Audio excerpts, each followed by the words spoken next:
Welcome to Let's Talk Global Warming. My name is Stevie. Just as a reminder, this is a purely informational channel and all of my facts come from verified and dependable sources, all of which you can check yourselves, the links in the description of this episode. In a previous episode, we talked about the greenhouse effect and the greenhouse gases that cause it. Today, we are going to be focusing on methane, including why it is dangerous, where it comes from, and what we can do to mitigate emissions. Methane is the second most common greenhouse gas in the atmosphere behind carbon dioxide. Even though it isn't as common as carbon dioxide, that doesn't make it any less dangerous.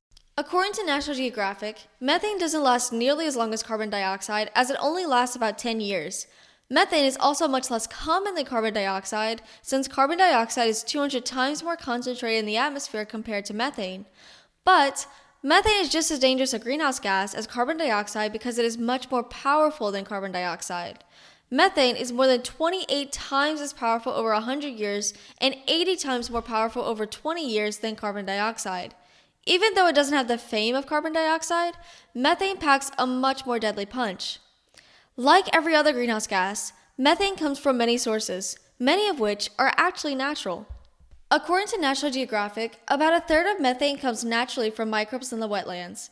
Just like we breathe in oxygen and produce carbon dioxide, microbes in the wetland's oxygen-deficient environment release methane instead of carbon dioxide in their respiration.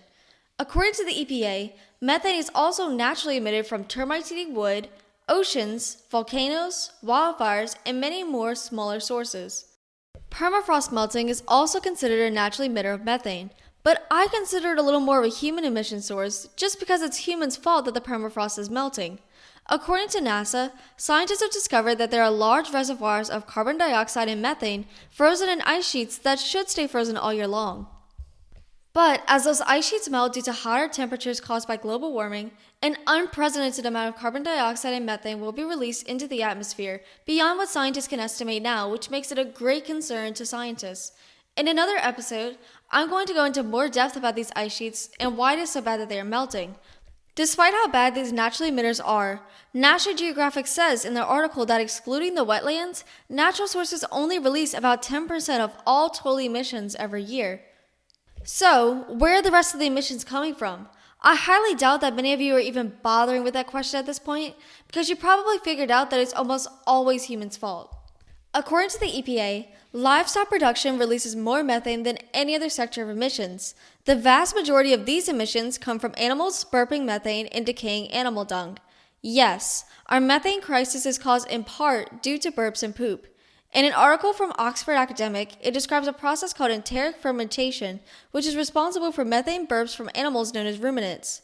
A part of the stomach called the rumen contains microbes that break down and ferment plants eaten by an animal. The broken down plants are then converted into fatty acids, which then pass through the circulatory system into the liver. Then, animals burp up methane as a waste product of digestion. This process supplies most of the energy for ruminants, which include cows, goats, and sheep. According to the EPA, this process alone created 27% of U.S. methane emissions in 2017. The second biggest livestock emission source is manure, or in other words, poop. Manure releases both methane and nitrous oxide. In my next episode, we are going to get to talk about poop even more when we discuss how it emits nitrous oxide. For now, let's focus on methane. You might remember from earlier that microbes in the wetland emit methane in respiration instead of carbon dioxide. According to Oxford Academic, something similar happens in manure storage. Manure is often stored in oxygen-deficient environments like tanks or lagoons. In these conditions, bacteria decompose the manure and release methane instead of carbon dioxide, just like the microbes in the wetlands do. The longer the manure is kept in storage and the warmer and wetter that environment is, the higher the methane emissions. According to the EPA, this resulted in 9% of U.S. methane emissions in 2017. Even more methane is emitted from the livestock sector when you factor in the methane emitted from processing, transportation, and feed production.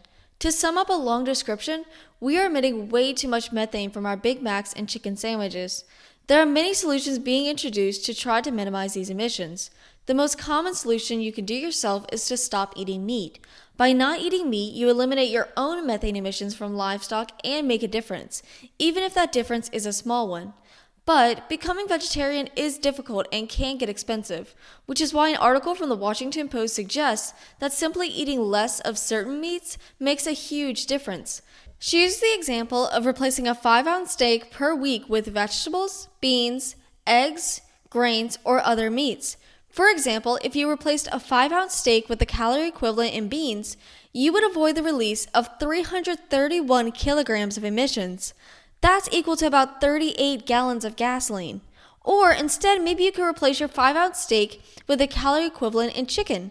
That would save 270 kilograms of emissions, which is equal to almost 30 gallons of gas. The point the article is trying to make is that simply replacing ruminant-sourced meats like beef with other non-ruminant meats such as chicken, pork, or other foods like vegetables, beans, or grains, you can still prevent a massive amount of emissions without completely giving up meat. Sometimes it's the simplest things that go a long way. Because beef is such a popular product, many scientists are looking into how to stop the release of methane from the source. At the University of California, for example, they have done tests with the feed of dairy cows and found that adding small amounts of seaweed reduces the methane emissions by half, while not influencing the quality of the milk the cows produced and only slightly altering the amount of milk. This study and others like it are making huge headway in taking the methane out of your hamburger to make it delicious and environmentally friendly.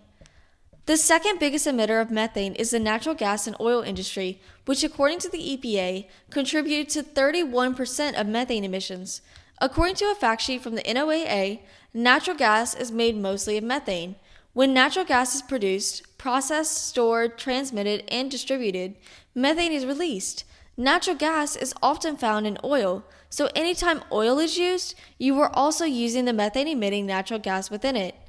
According to the New York Times, many of these emissions are due to methane leaks in poorly maintained pipes, seals, storage tanks, and equipment. Environmental groups have urged politicians to pass regulations on the amount of methane that natural gas companies can leak without penalty. However, like usual, politicians have been slow to regulate the wealthy fossil fuel industry. We see this especially with President Trump, who has moved to repeal many regulations from President Obama's term that regulated the amount of natural gas leakage allowed. And of course, it's not a fossil fuel burning emissions party without coal. According to the NOAA, the simple act of mining coal releases methane from where it is trapped in coal deposits. So once again, we have another reason not to use the fossil fuel trio that is coal, oil, and natural gas. In an episode dedicated just to fossil fuels, we are going to go into even more depth about these three. For now, let's move on to the next methane emitter, landfills. The levels of methane in landfills are largely dependent on the particular landfill. According to the Sierra Club and an EPA article, methane is generated when microbes decompose organic waste such as food or yard clippings. In oxygen-enriched environments, the waste product of this process is carbon dioxide. But in today's much more common landfill conditions where there is little to no oxygen, methane is produced instead. This is very similar to what happens with microbes in the wetlands like we talked about earlier. Today, landfill gases are a 50-50 ratio of carbon dioxide and methane, with a small amount of organic compounds such as nitrogen, oxygen, water vapor, sulfur, in addition to inorganic compounds such as mercury and radioactive tritium.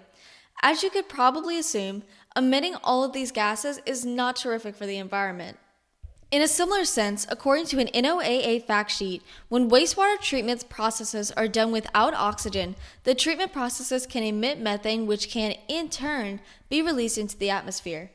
Look, I'm going to be honest with all of you, there is a lot of contradiction involved with how to handle methane emissions from wastewater and landfills. It's PhD against PhD from what I've read. The biggest consensus I've gathered is that the best solution would be to stop disposing of organic waste and composting and recycling it instead. The NRDC writes that if no organic compounds were disposed of, there wouldn't be any landfill gases to deal with. But because the solution is extremely difficult to administer, since it would take large-scale change quickly, the second best thing is to not release these gases into the atmosphere without first being treated. Treatment is done by burning the landfill gases in a flare, engine, or turbine. By doing this, the toxicity is reduced 23 times what it would have been untreated. Here's where the trouble comes in. Many landfills have proposed using the landfill gases as an energy source to not only make money, but reduce the use of other energy sources involving the burning of fossil fuels. The process of changing methane from landfills into energy releases carbon dioxide and water as a waste product. This process has been criticized greatly by environmental groups who say that commercializing landfill gases will lead to landfills purposely creating more methane for profit. Their argument is centered around the idea that if more methane is produced, the more likely it is to escape from landfills and damage the environment. In addition, they say that painting landfill gases as a quote-unquote renewable energy source will overshadow the much better reduce, reuse, recycle movement. The NRDC says that using landfill gases as an energy source would be best if accompanied by air pollution regulation and energy efficiency. In the long run, it seems clear that replacing fossil fuels with green energy sources like solar and wind energy is much more logical than replacing it with landfill gases, which release carbon dioxide and may unintentionally release methane. In the end, landfill gases as an energy source or not, I encourage you to practice recycling and reuse. Instead of using plastic water bottles, get yourself one reusable water bottle. Don't excessively throw away food. If you can, take up composting. In the fight against global warming, anything helps. Another emitter that isn't talked about often is rice paddies. According to an article from an online UK newspaper called Independent, recent new research has shown that rice paddies emit both methane and nitrous oxide. Methane is emitted when bacteria is produced in flooded rice fields called rice paddies. Because rice provides more valuable calories to the global population than any other food, we can't just get rid of rice altogether. But researchers have introduced new farming techniques to combat these emissions. Because the solutions for emissions from rice cultivation has to do with nitrous oxide and methane, I'm going to wait until the next episode to deeply explain it. Despite the fact that methane isn't the most emitted greenhouse gas, it is still an extremely active and widely present source of global warming. According to the IPCC, which is sourced in the National Geographic article, we must keep methane emissions in check to keep the planet from warming further. Fighting global warming isn't all about carbon dioxide. It is about attacking global warming on all fronts. That is why it is so important to fully educate yourself on climate change. We won't fix anything if we're only worried about the mainstream emissions sources like fossil fuel burning and not bothering to attack the livestock or waste industries. In order to make any change, we must make complete change to everything, not just one industry or one greenhouse gas. That is the only way we can beat climate change. If you have any questions or if there's a climate change topic you'd like me to talk about, don't forget to comment on the Instagram post associated with this episode or in the comment section below. And if you haven't already, subscribe to this podcast and follow me on Instagram at talking_about_global_warming. Spread the word about this channel so that more people can be informed about global warming and we can take true steps to saving our world from climate change. Thanks for listening.